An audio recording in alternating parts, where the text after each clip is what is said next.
여러분 안녕하십니까.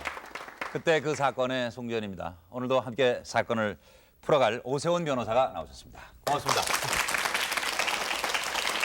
그리고 이야기 손님으로 늘 다정한 우리 탤런트 전원주 씨가 나오셨습니다. 반갑습니다. 네, 반갑습니다. 안녕하세요. 네. 자, 오늘 보실 재판은 학교에서의 체벌이 문제가 돼서 법정에까지 가야 했던 스승과 제자의 이야기입니다. 전원주 씨도 자녀가 있으시죠? 자녀가 네, 어떻게 저도 되셨어요? 둘 있습니다. 둘이요? 네. 지금 어느 정도? 네, 대학교 다니고 졸업 맞고. 네. 큰 자녀는 졸업을 예. 하셨고, 네. 그러면 뭐 매 맞고 올 일은 이제는 아니 학교 다닐 때 어릴 때 학교, 네, 중학교. 매도 맞고 오고 그랬는데요. 예. 일단 매 맞고 오면 굉장히 또 부모 마음에 속상하죠. 근데 좀 가만히 생각하면 그 선생님들 입장도 이해가 갈 것 같아요. 네. 왜냐하면 저도 그 방송 일 하기 전에요. 네. 교사 노릇을 몇 년 했거든요. 그래서 드라마에서요? 선생님 입장을 아니요. 진짜로요? 진짜로 선생님이셨어요? 네, 또 놀라시네요. 네, 좀 해봤어요. 네. 근데 선생님 하실 때 아주 인기가 대단하셨을 것 같은데요. 저는 뭐 실력은 없어도 이 말재주가 있어갖고요. 예. 애들이 제 수업 시간을 굉장히 기다렸어요. 네. 네, 이거 실력은 많이 없지만 또 교단에 쓰려면 제가 왜 그만뒀냐면요. 교단에 쓰면 애들이 키가 작아서 막 키를 덮고 쓰면은 애들이 막 웃더라고요. 그래서 이건 내 적성이 아니구나. 근데 어때요? 매가 필요할 때가 있으셨어요? 애들을 가르치시는 입장에서. 네, 근데 뭐 안 때릴 수가 없더라고요. 그러니까 몇 번 경고를 줘도 뭐 수업 시간에 계속 시덕거리고 떠들든가 숙제를 안 해오든가 준비물을 안 가져오든가. 근데 말로 해가지고 듣질 않는 애들이 있어요. 그러니까 아까 또 애들은 맞고 오면 속이 상하시다고 그랬잖아요. 그래서 부모 속은 입장에서. 상한데 네. 또 그렇다고 또 안 때릴 수도 없더라고요. 그러니까 부모님 입장과 선생님 선생님 입장을 입장, 다 네. 경험하신 분이에요 지금. 알겠습니다. 오늘 보실 재판은 바로 그런 체벌로 인해서 이제 스승과 제자가 법정에까지 간 사건입니다. 어쩌다가 재판까지 하게 된 것인지 사건 내용 듣기도 전에 아마 여러분 조금 답답하신 심정이 되실 겁니다. 일단 사건의 내용을 함께 좀 보시겠습니다.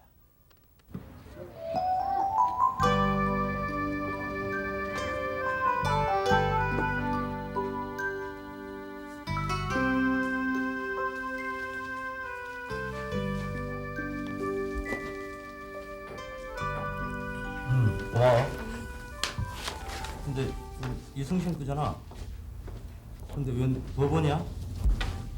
아니, 법원에서요? 그럼 결국 법정까지 가는 건가? 김 선생, 예. 그 편지 잠깐 봅시다. 선상, 우리 손주가 지금 어떻게 되는지 알아? 아버지 차근차근 얘기해야죠. 내가 어떻게 차근차근 얘기하겠어? 죄송합니다. 계속.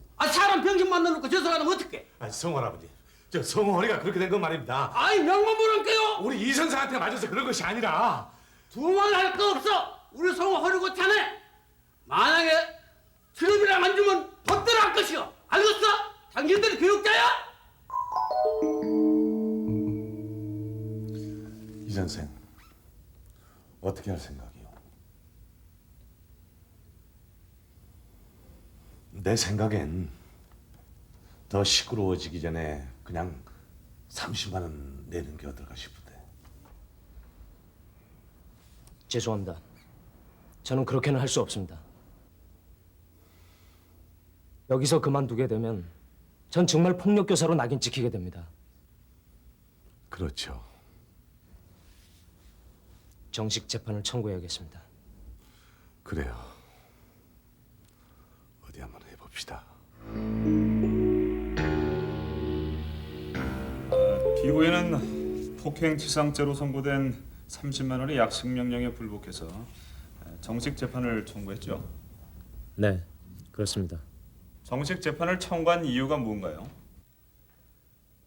억울해서입니다.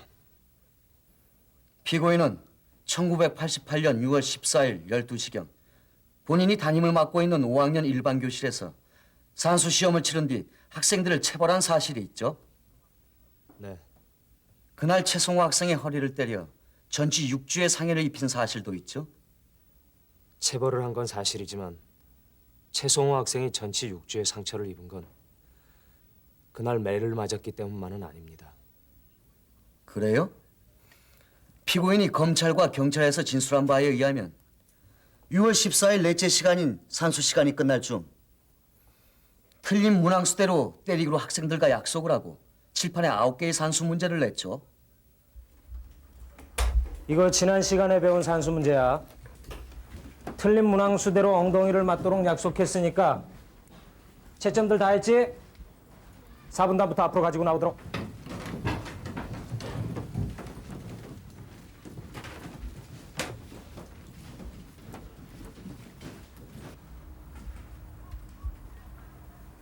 두 개 틀렸네.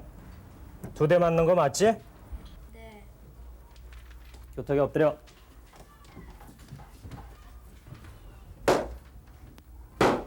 다음.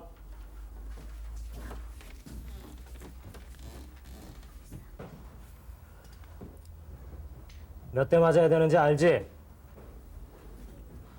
교탁에 엎드려. 그래서 도대체 수업 시간에 뭘 한 거야? 어? 이때 한 대를 때리자 최송호 학생은 너무도 아픈 나머지 신음소리를 내면서 무릎을 굽혔습니다.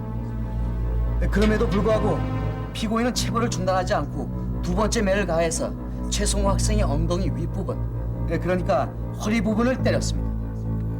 허리를 맞은 최송호 학생이 주저앉으면서 고통스러워하자 피고인은 최송호 학생에게 이제 그만 자리로 돌아가라고 했습니다. 이상 진술한 내용이 모두 사실이죠. 네. 그리고 그날 이후 최송호 학생은 제대로 걷지를 못하고 병원 진찰 결과 제4호 요추부 수액 탈출증으로 6주간의 치료를 받아야 한다는 결과가 나왔죠. 네. 현재 최송호 학생의 상해 정도는 이미 제출한 조서 중 진단서에 자세히 적혀 있습니다. 참고해 주시기 바랍니다. 이 요추부 수액 탈출증이라는 게 뭔가요? 네. 일종의 허리 디스크로 현재 최송호 학생은 사건이 발생한 지 3개월이 지났는데도 계속 통증을 호소하고 있습니다. 처음 그 학생이 그 고모라는 분하고 동네 청년이 이래 얻고 왔는데 그 환자의 어떤 상황이 아주 상태가 심했습니다. 그 양쪽 하지에 신경 반응이 전혀 나타나지 않고 전혀 움직일 수 없는 그러한 상황이었습니다. 이 경우는 조금 그런 그 어떤 그 교육 일종의 뭐라고 할까요? 그 행사의 범위, 그 어떤 교육의 일반적인 그 어떤 그 수반되는 그런 범위를 좀 일탈을 한 것이 아닌가. 그리고 더군다나 그것이 더 나아가서 그 상해의 결과에까지 이르렀다면은 그는 이른바 그 정당한 행위로서 인정하기 어려운 것이 아닌가 그런 측면에서 처벌하게 됐던 것이고. 피고인은 1988년 2월 교육대학을 졸업하고 같은 해 3월 1일자로 현재 국민학교로 발령을 받게 됐죠. 네. 피고인은 발령 직후 5학년 일반 담임을 맡았고 당시 학급 성적을 올리고자 하는 열의를 가지고 있었죠. 네. 그래서 시험을 자주 쳤고 답이 틀린 경우엔 매를 대기로 학생들과 약속을 했죠. 네. 그때의 상황을 자세히 얘기해 주시겠습니까?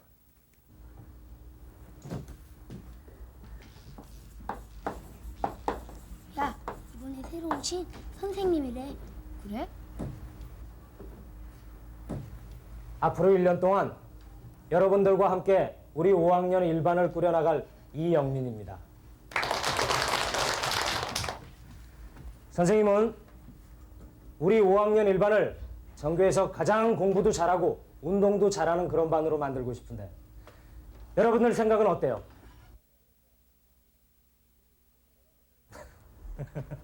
얼떨떨한 모양인데 여러분들이 조금만 도와주면 우리 5학년 1반을 최고의 반으로 만들 수가 있어요. 선생님과 한 가지 약속만 하면 되는데 선생님은 시험을 자주 칠 거예요. 그래서 시험을 잘 못 친 학생들은 이 몽둥이로 엉덩이를 때릴 겁니다. 어때요? 선생님과 약속할 수 있겠어요? 이거 대답이 너무 적은데 다시 한번 약속 지킬 수 있어요? 네! 아침에 보통 우리가 8시 30분에 출근하는데 그분은 7시 30분에 1시간 먼저 전출을 합니다. 해가지고 거기서 그날의 학습 자료 모든 그 수업 계획을 갖다 짜가지고 그래가지고 아주 성실하게 책임 있게 가르치는 선생님이었습니다. 이렇게 학생들과 약속을 한 뒤 자주 시험을 쳤고 그때마다 약속대로 엉덩이를 때렸죠. 네.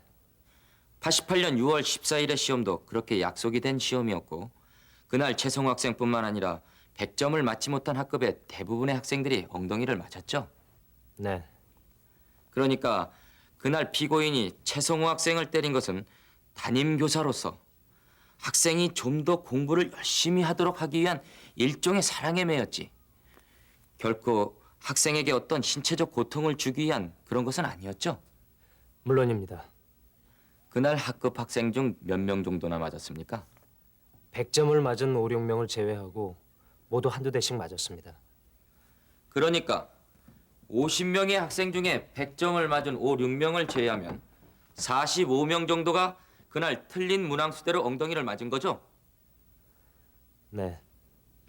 그날 매를 맞은 학생들 중에 최성우 학생을 제외한 모든 학생들은 모두 이상이 없었죠?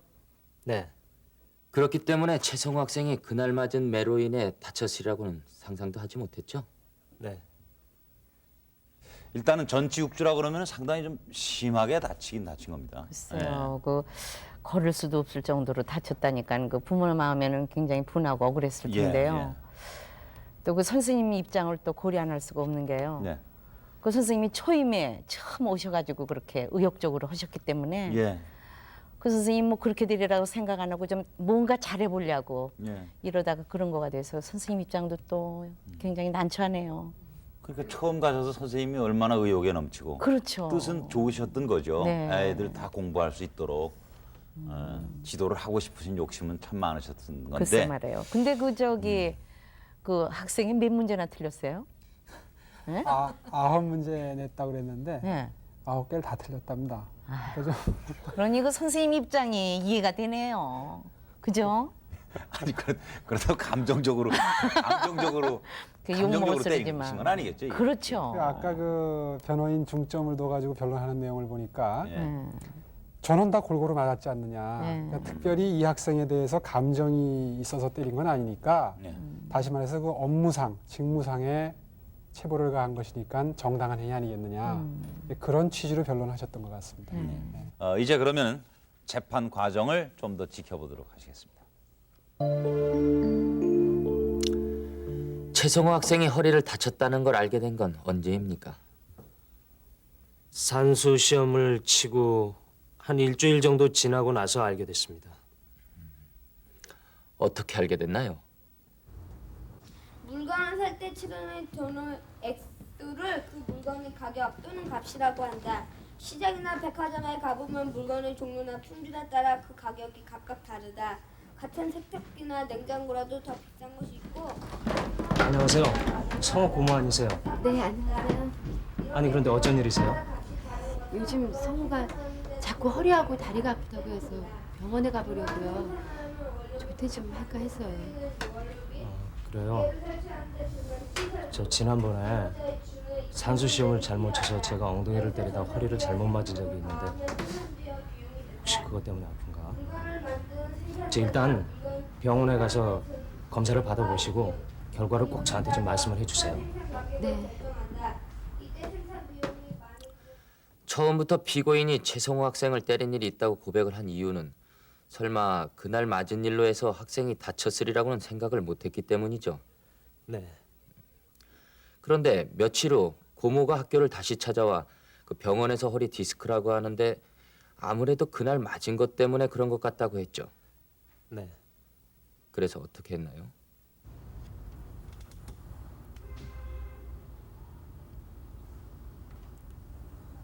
정말 죄송합니다. 아니에요. 집에서 제대로 공부시키지 못한 저에게도 잘못이 있어요. 아유, 아닙니다. 제 불찰로 생긴 일인데요, 뭘. 그런데 병원에선 뭐라고 하던가요? 입원해야 한다고 하던가요?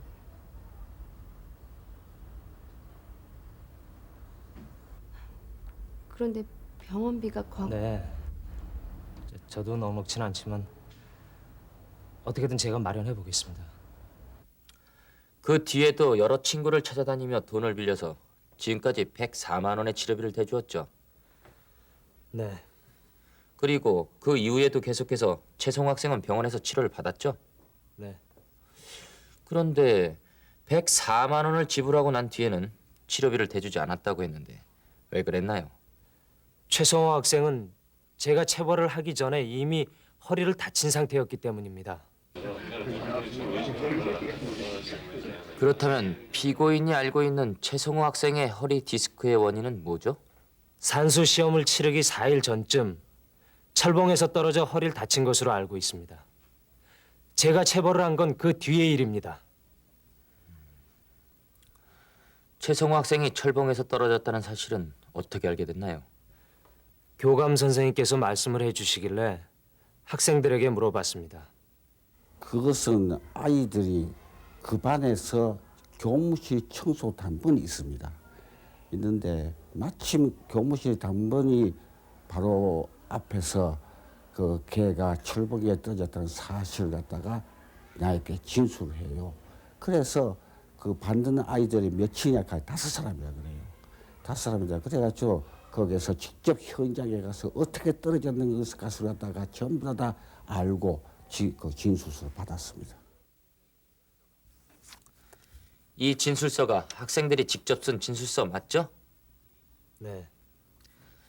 이 진술서에 의하면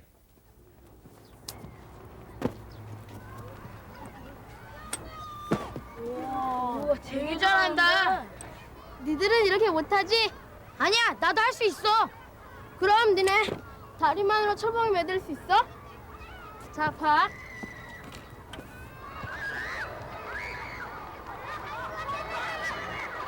야, 성우야, 나도 좀 하자.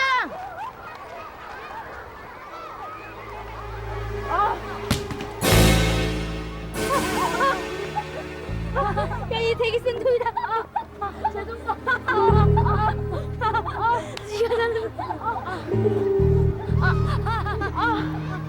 재판장님, 지금 피고인은 학생들 이용해서 사실을 왜곡하고 있습니다. 철봉에 관한 피해자의 진술에 의하면 되게 잘한다. 되게 잘해. 야, 성우야, 너도 하면 나다. 알았어, 한 번만 더 하고 비켜줄게. 성우야, 이번에 내가 할 차례잖아. 야, 임마, 보는 것도 연습이야. 한 번만 더 해보고 비켜줄게.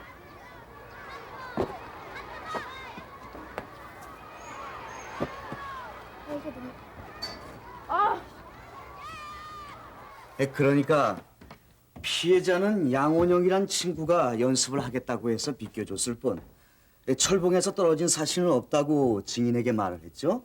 네. 네. 그런데도 피고인 측에서는 최성호 학생이 다친 건 철봉에서 떨어졌기 때문이라고 주장을 했죠? 네.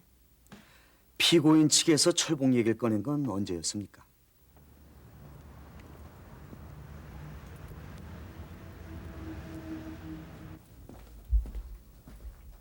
안녕하셨습니까? 오셨어요? 선상 또 왔구먼. 감사합니다. 자, 이것은 아,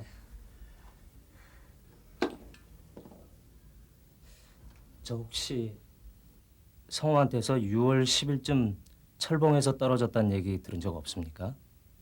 네? 아니, 성우 친구들이 그러는데 철봉에서 떨어져서 성우가 허리가 많이 아프다고 그랬다는데요. 아니, 무슨 말씀이세요?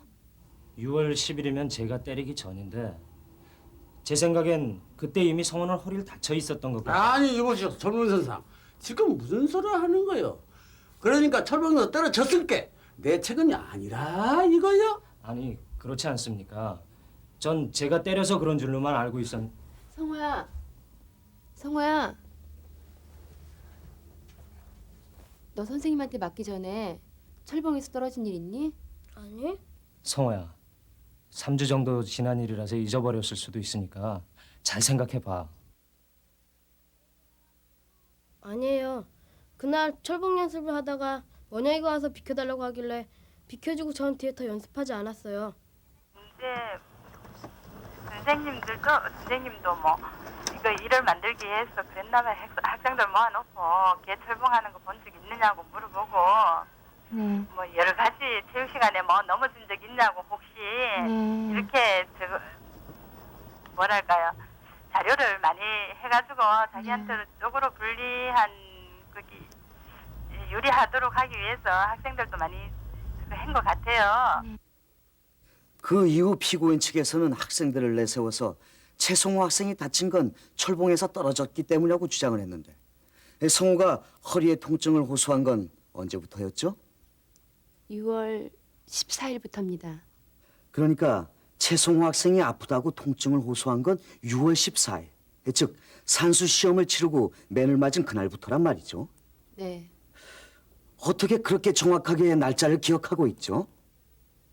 그날은 일 때문에 대전에 내려가 있는 오빠, 그러니까 성호 아빠가 생활비로 붙여준 날이었습니다.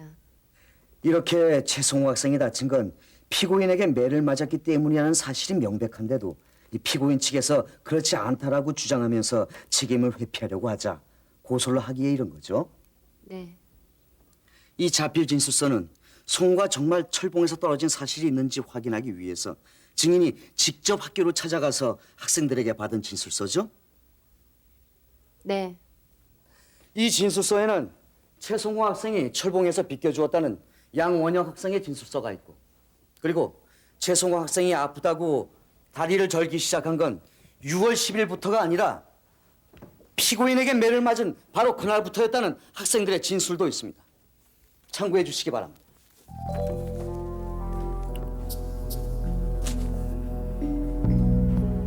선고는 10월 27일 오후 2시에 하겠습니다. 자, 다음. 결국 이 철봉이 문제가 됐어요. 글쎄 말이에요. 네. 그 처음에는 그 서로 이해가 돼가지고 저 글쎄요, 얘기가. 감정이 네. 원만했었는데 이 철봉 문제가 나오면서부터 서로 감정이 악화가 됐네요. 그러게. 네. 근데 그 이 정말 철봉에서 떨어진 게 사실이라면 그 선생님이 억울한 거 아니겠어요? 그렇죠. 네. 그러니까 네. 근데 고모 측 주장을 또 들어보면 철봉에서 떨어진 사실은 또 전혀 없는 것 아니에요. 그러니까 이건 누구 말이 맞는지 모르겠는데요. 네, 지금 얘기를 듣고 보면은 참 양쪽에다 딱하게 됐습니다만 그런데 이 사건으로 해서 학생들에게 진술서까지 쓰게 한 것은 좀 심한 것이 아닌가. 정말 학생들에게 그러네요. 어느 쪽 편을 들게 글쎄요, 좀 씁쓸하지 어린애들한테. 않습니까? 네. 네. 실제로 법정에서 재판을 하다 보면은 네. 그 나이 어린 학생 정도 되는 그런 나이의 증인들이 나와서 예. 증언하는 장면이 가끔씩 보이는데 사실 그런 걸 좀 피하고 싶은 상황이거든요. 네. 그러나 어쨌거나 간에 지금 보면 어느 쪽 주장이 맞는지 확인을 하려면 학생들의 그 자필 진술서 중에 어느 쪽이 진실이냐 하는 것을 가려내야 되는 거 아닙니까? 그렇죠. 양쪽이 다 나와 있으니까. 예. 근데 그게 이제 제대로 효력을 발휘를 하려면은 법정에 나와야 됩니다. 그 진술했던 사람이. 왜냐하면 서로 다 그걸 인정을 못 하고 있기 때문에. 근데 법정에 나오는 상황에 대해서는 아마 그때 당시에 선생님 쪽이나 학생 쪽이나 아마 그건 좀 곤란하지 않느냐 하는 공감대가 형성이 돼 있었던 것 같아요. 그래서 결국 증인으로 나오진 않고 결국 그냥 넘어가는 바람에 저 부분이 좀 그 말하자면 크게 효력을 못 보는 그런 상황이 된 것 같습니다. 네. 자, 철봉 얘기가 등장을 하면서 이제 더 1심 판결이 어떻게 네, 날지. 결론 날지가 여러분 궁금하실 겁니다. 1심 판결은 이렇습니다. 사건 번호 899단 2026 행치상에 관한 판결은 다음과 같습니다. 피고인 이영민이 행한 체벌로 최성호 학생이 허리에 큰 부상을 입은 건 사실로 인정되거나 이는 어디까지나 학급 학생들의 성적 향상을 도모하고자 하는 목적에서 행해진 것이므로 교사로서의 정당 행위에 해당합니다. 그러므로 형사소송법 제325조에 의거하여 피고인에 대해 무죄를 선고합니다.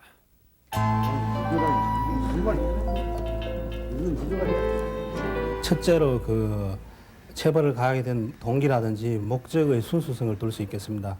그러니까 그 당시에 그 학생들 초임 교사로서 자기가 맡은 학급 학생들의 성적 향상을 위해서 라는 그런 순수한 교육적 목적 하에서 체벌이 가해졌고 그렇기 때문에 그 목적에 있어서 순수하다고 봤습니다.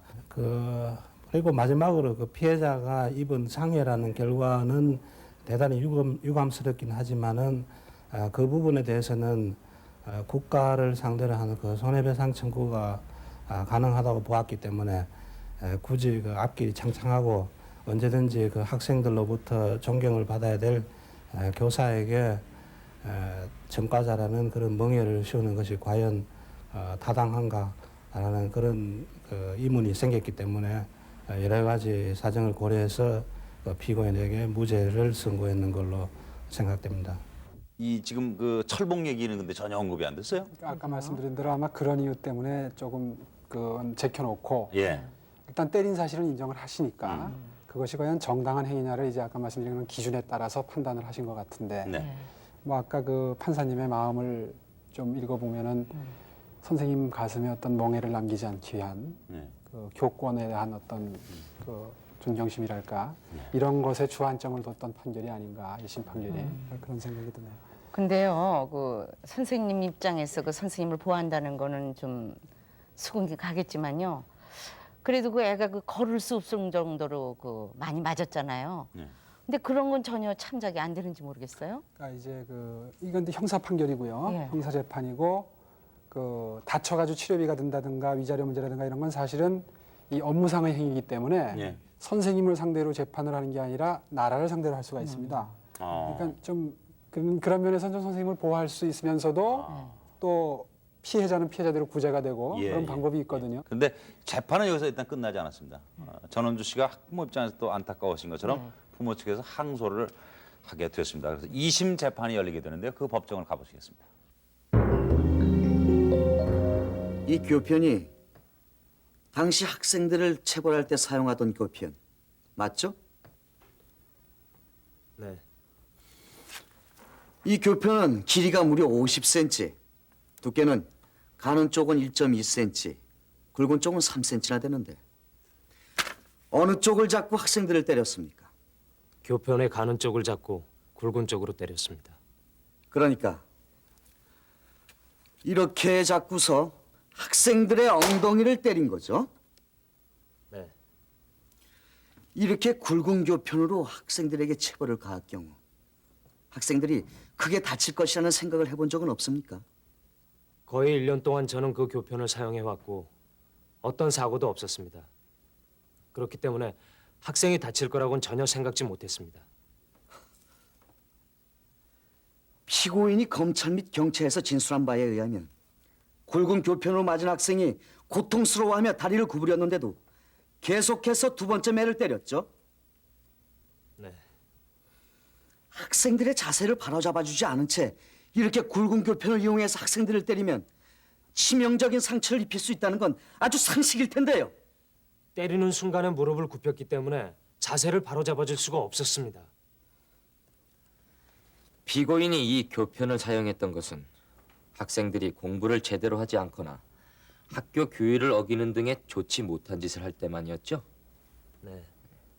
그러니까 매를 댄 것은 학생들이 학교 생활을 성실히 하도록 하기 위한 교육적인 목적에서였죠. 네. 따라서 피고인이 그동안 학생들에게 가했던 매는 어디까지나 사랑의 매였죠. 네. 실제로 체벌로 인해 학생들의 성적이 올라간다거나 바른 생활을 하게 되는 등 체벌의 효과도 있었죠. 네. 그로 인해 학부모들에게 격려의 말씀을 듣기도 했었죠. 네.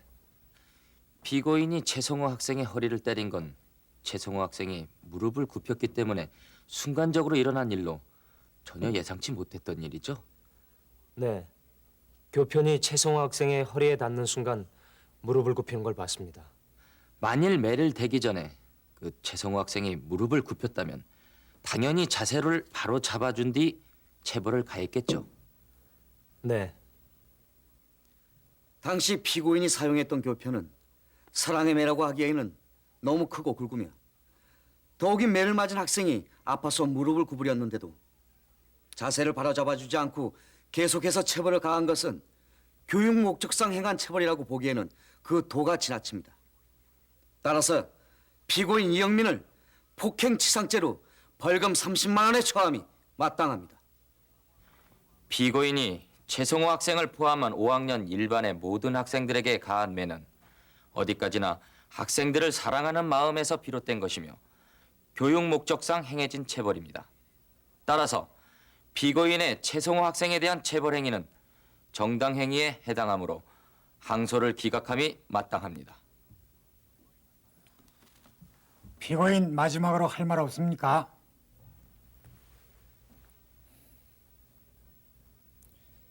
그 원인이 어디에 있든 현재 최성호 학생이 고통받고 있음을 담임 교사로서 가슴 아프게 생각합니다. 다만 제가 이 자리에서 말씀드리고 싶은 것은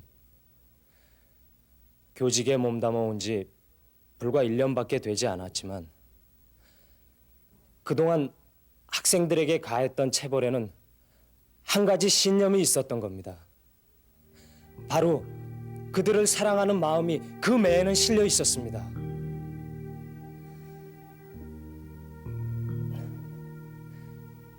이렇게 법정에까지 서게 된 걸 제자들과 학부모님들에게 부끄럽게 생각합니다. 하지만 제가 최성호 학생에게 가한 체벌은 사랑에 매였습니다. 그 진실을 밝히고 싶었기 때문에 이 자리에 섰습니다. 네, 선생님께서는 지금 아주 강변을 하십니다. 금에는 분명 사랑에 매였다. 전원주 선생님은 어떻게 생각하십니까? 글쎄요, 선생님께서 그 사랑의 매라는 건 이해가 되는데요. 네. 지금 그 보니까 그 매 굵기가 예. 너무 굵은 것 같아요. 더군다나 그 굵은 쪽으로 때렸다면은 그 어린애 몸뚱이가 얼마나 그 약하겠어요. 그건 좀 그 선생이 심한 것 같아요. 그런 생각이 드네요. 선생님은 뭐 순수하게 학생들을 위안해서 예. 위하는 마음에서 하신 거지만 예.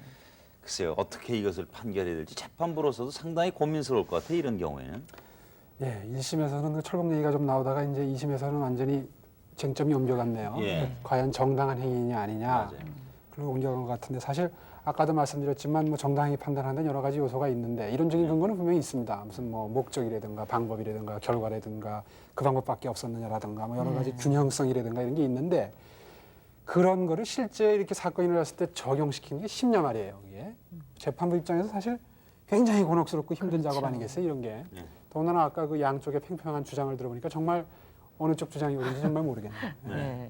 기준이라는 게 딱 있는 게 아니지 않습니까? 그러니까요. 5학년까지는 매 굵기는 1cm다. 뭐 이런 게 있는 것도 아니고. 그렇죠. 중학교 가면 더 굵어도 된다. 그것도 아니고. 그러다 그렇죠. 보니 선생님께서는 사랑에 매였다고 그러고 네. 선생님은 유죄입니까 무죄입니까? 과연 법의 심판은 어떻게 내려졌을까요? 폭행 치상에 관한 본 법원의 판결은 다음과 같습니다. 교육적인 목적으로 어느 정도의 체벌을 가하는 것은 정당하다 하겠으나 피고인은 국민학교 5학년이라는 나이 어린 학생에게 길이가 50cm이고 굵은 쪽에 직경이 3cm인 지휘복을 거꾸로 잡고 때린 사실이 인정됩니다.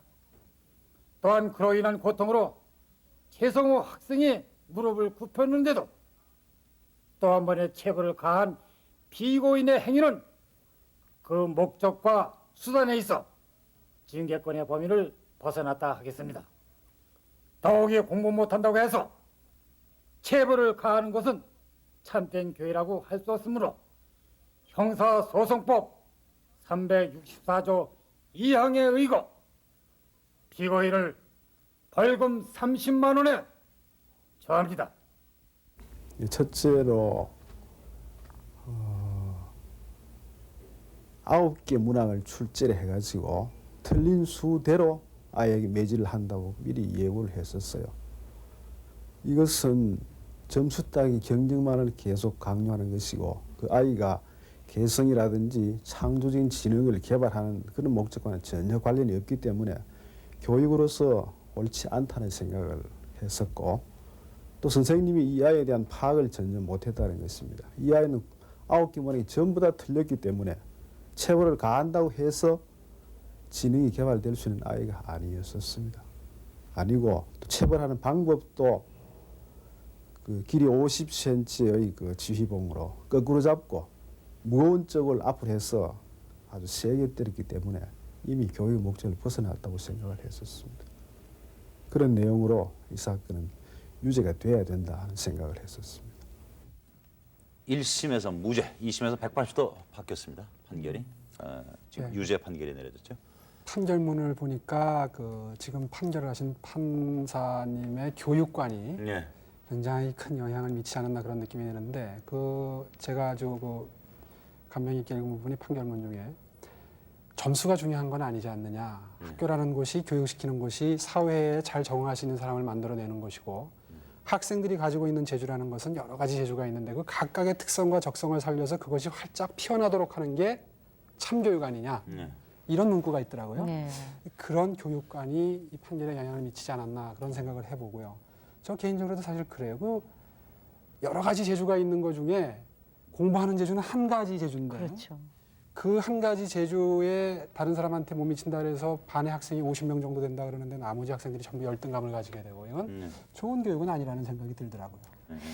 어떤 게으름을 펴서 숙제를 안 한다든가 또 그냥 의식적으로 요리조리 피면서 말을 안 듣고 수업 시간에 까불고 떠들다든가 이런 걸로 때리는 거는 좀 인정을 해도요. 뭐 성적 때린다고 올라가는 건 아니더라고요. 그건 어찌 머리가 나쁘니까 안 되는 수도 있고 그런 건 좀 문제가 있다고 생각하는데. 그래도 뭐 부지런하게 열심히 해야 된다 하는 그런 네. 뜻에서 또 하신 것도 아닐까 싶어요. 글쎄요. 선생님이 굳이 그렇게 뭐 성적으로만 때리셨을까 하는 선생님 입장도 조금 이해를 또 하시는 분도 있을 텐데 여하튼 우리가 지금 교육이 성적 위주, 네. 입시 위주의 그렇죠. 교육이라는 건 분명 문제입니다. 사실 또 성적은 나빠서 오면은 기분 나쁘지 않습니까? 근데 이제 결과는 문제가요. 이렇게 되면은 이 선생님이 전과자가 되시는 겁니까? 그렇죠. 전과 뭐 형벌 자체야 벌금 30만 원인데 사실 어떻게 보면 별거 아니지만. 그러게요. 하지만 선생님 입장에서 보면 참 그게 큰 짐이고 부담이 되죠. 근데 일단 근데 평생 전과자라는 멍해를 안고 사셔야 네. 되는 게요. 네. 근데 그 죄명에 그 좀 걸리는데요. 어떤 전과자는 그 폭행을 했다는 거 아니에요? 예. 근데 그 선생님은 어떻게 잘못 때려가지고 이게 과실이지 폭행은 아닌 것 같은데 그 차이가 어떤지 모르겠어요. 그게 그 일단 네. 예를 들자면 이런 겁니다. 그 앞에 있는 아이를 때리다가 뒤로 치켜들다가 뭐 옆에 있는 애를 잘못 때렸다든가 네. 그러면 그건 과실상해죠. 그 때릴 마음이 없이 뒤에 있는 애를 잘못 건드렸다면 그렇지만 이 앞에 있는 애를 때리려고 마음 먹고 때렸으니까 모양은 일단 폭행이 되죠. 다만 아까 말씀드린 대로 정당한 행위이기 때문에 그것이 문제가 안 되는 것이니까 그 체벌하는 것이 징계권을 행사하는 거니까 벌이 안 되는 죄가 안 되는 것인데 이 경우엔 그 범위를 넘어섰느냐 넘어서지 않았느냐를 판단하는 문제거든요. 그래서 죄명이 그렇게 받게 될 수가 없는 거예요. 그 참 억울하네요, 그게. 그러게요. 그죠? 그러니까 폭행치상죄다. 네. 이렇게 되면은 폭력 교사다. 이게 인정이 되는 거 그런 아니에요? 거 전과가 되는 거죠. 그러게 그러면. 말이에요. 그래서 선생님으로서는 상당히 받아들이기가 힘드셨을 겁니다. 네. 따라서 대법원에 이제 상고를 했습니다.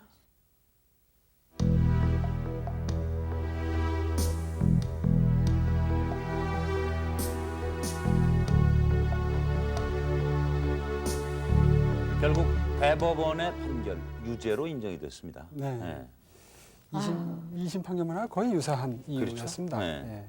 근데 이렇게 해서 결국 형사재판에서는 선생님에게 유죄가 선고됐는데 재판은 여기서 끝나지는 않죠. 이후에 민사재판이 또 열렸죠? 치료비 문제 때문에요. 그러게요. 네, 근데 그게 액수가 그때 당시 520만 원 정도가 인정이 됐고 예. 그 재판도 역시 2심까지 올라가서야 결론이 났습니다. 네, 그러니까 이 단순한 체벌에서 시작된 사건이 사건 발생 2년여 만에 매듭이 지어지게 된대. 참 양측 오랫동안 못할 일입니다. 그러게요. 네. 스승과 제자 간에 정말 이렇게 예. 대법원까지 간다는 거 참 안타깝네요. 근데 이제 이렇게 되면은 뭐 선생님으로 이제 교단에 서셨으니까 네. 이해가 되실 거예요. 선생님들이 자칫하면 이런 것 때문에 위축되실 수도 있지 않을까? 그럼요. 이렇게 뭐 정말 잘못해서 고소당해가지고 이렇게 네. 법원에 서게 되는데요. 이러다 보면은 선생님이 어떻게 좀 누가 사랑의 매를 좀 때리려다가도 아우 나도 또 그러지 않을까 이렇게 위축될 네. 수가 있을 것 같아서 내버려 겁나네요. 두지 뭐 이렇게 또 예. 되실 수도 있단 말이에요. 그냥 냉기지 뭐 네. 이렇게. 이게 세월의 흐름을 보고 쭉 이제 판결을 좀 검토해 보니까요. 예. 60년대는 아예 이런 문제가 문제화된 적이 없습니다.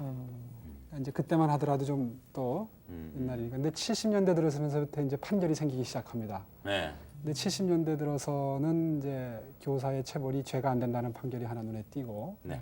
그 다음에 80년대에 오니까 이제 유죄를 인정한 이런 판결들이 보이는데 예를 들면 어떤 경우냐면 그 몽둥이하고 당구 큐대로 훈육주임 선생님이 그 응등이를 때려서 전치 3주를 요하는 상처를 입힌 경우에 그건 정당한 징계가 아니다 하는 판결이 보이고 세월이 흘러가면서 이제 조금씩 그 반응이 달라진 거죠. 부모님들의 반응도. 60년대는 이제 나가서 먹고 사는 거 챙기느라 바쁘니까 너 잘못해서 맞았겠지 뭐. 그러시다가 이제 왜 때려? 왜 맞았을까? 이러기 시작하신 거란 말이에요. 근데 저는 이번 그 사건에서요. 예. 한 가지 궁금한 게 있는데 예. 그 학부형하고 교사하고 좀 계속 재판을 해가면서 그동안에 그들 심경이 매일 그 복잡하고 착잡했을 텐데요. 그동안 세월이 많이 갔잖아요. 그렇죠. 네. 그 세월이 약이라고 했는데 과연 그들의 지금 심정은 어떨까 그런 생각이 드네요. 굉장히 궁금하고요. 그 후가 궁금하실 예. 것 같아서 저희가 수소문을 해서 학부모과 선생님을 찾아뵀습니다. 그런데 네. 학생은 지금 고등학교 3학년인데요. 네. 그리고 선생님은 현재 교직 생활을 하고 계십니다. 그래서 만나러 가보겠습니다만은 결국 인터뷰는 응해 주시질 않았고요. 그래서 당시 주변 분들의 얘기를 저희가 들어봤습니다. 그 괴로움을 당하는 것을 일일이 전부 다 짧은 시간에 말씀 못 드리지만도 그 선생님이 자기 그 아이 학급 아이들 갖다가 어떤 있더라도 그 학력을 올리고 실력을 바로 올리고 올바른 사람을 기르기 위해서 온 청결을 바친 선생님입니다. 그런데 그것이 너무나 그 반대쪽으로 흘러가서 이 억울한 그러한 누명을 쓰게 됐다 하는 데서 너무나 괴롭혔고 그 다음에 또 자기 자신도 물론 메르트했다 하는 것이 자기는 그 뭔가 자책을 하면서도 그때 일만 다시 더 생각하니까 지금 더 상처가 되고 그래서 제가 보호하고 있는 입장이라서 아직까지도 제가 제때 이렇게 해서 치료를 잘해줬더라면은 그런 지금까지 이렇게 좀 더 잘해줬더라면은 또 그렇게 고통스러워하지는 않을 텐데 이런 것 때문에 제가 항상 죄인 같아요. 문제가 있어 당시에 해결을 해야 되나 봐요. 세월이 지났는데 상처가 너무 깊어서 그럴까요? 세월이 약이 아니군요. 지금 그러게 경우는. 말이에요. 네. 특히 그 고모가 데리고 있었기 때문에 예. 그 고모는 자기가 죄인 같다고 막 자책을 하고 있는데 그 신경이 정말 이해가 되네요. 예. 그리고 당시 유죄 선고를 받은 선생님도 저희가 참 여러 번 전화 통화를 했었습니다. 그런데 극구 방송에 나오신 것을 원치 않으셔서 직접 그 심경을 들려드리진 못합니다만 선생님도 그 사건 얘기를 꺼내자마자 그냥 눈물부터 흘리셨어요. 네. 그러니까 참 다시 돌아보고 생각하시기가 얼마나 가슴 아픈 일이었겠습니까? 정말 그 서로 상처를 안고 살아가는 그래요. 그런 그게 바로 상황이네요. 멍해인 것 같아요. 네. 이 변호사 입장에서도 참 이런 경우에 난감할 때가 많습니다. 사실 이런 예를 들면 이런 사건 같은 경우에 스승과 제자 사이는 사실 신뢰라든가 존경이라든가 또 정의라든가 이런 것들이 전제가 돼 있는 그런 관계인데 이게 법정으로 옮겨지게 되면 그런 중요한 요소들은 싹 빠져버리고 사람과 사람, 인간 대 인간 대 관계가 돼버리거든요. 그런 경우에 거기에다 대고 이 법이라는 잣대를 들이대려고 그럴 때 판사라든가 또 변호사라든가 모두들 인간적인 고뇌가 보통이 아니죠. 참 안타까운 심정이 들 때가 많습니다. 그러니까 이 사건도 그 철봉 때문에 서로 네. 신뢰가 엇갈려 가지고 일어난 그런 사건이 아니겠어요? 정말 안타깝네요. 선생님으로서 다친 아이를 어떻게든지 치료를 해야 되겠다. 처음에 그렇게 얘기가 됐던 대로만 갔어도 그렇죠. 이렇게 더 큰 상처를 서로에게 주지는 않았을 것이다. 그러니까 서로 생각이 감정이 듭니다. 악화돼 가지고 예. 나중에. 여러분은 어떻게 생각하셨습니까? 참 예전에는 스승에게 회초리를 선물했다고 할 정도로 스승에 대한 제자나 학부모의 믿음이 두터웠습니다. 요즘엔 과연 사제간의 정이 어떤가를 다시금 생각해주는 그런 사건이었습니다. 오늘 함께 말씀해주신 전원주 씨 그리고 오세훈 변호사께 감사드립니다. 수고하셨습니다. 고맙습니다.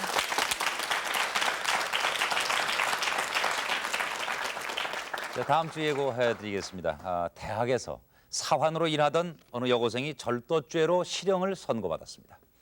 그러나 끝내 결백을 주장하는 딸의 누명을 벗기기 위해서 어머니가 발벗고 나서게 됩니다. 과연 딸의 무죄가 밝혀질 것인지 다음 주 그때 그 사건 지켜봐 주시기 바랍니다. 다음 주에 뵙겠습니다. 안녕히 계십시오.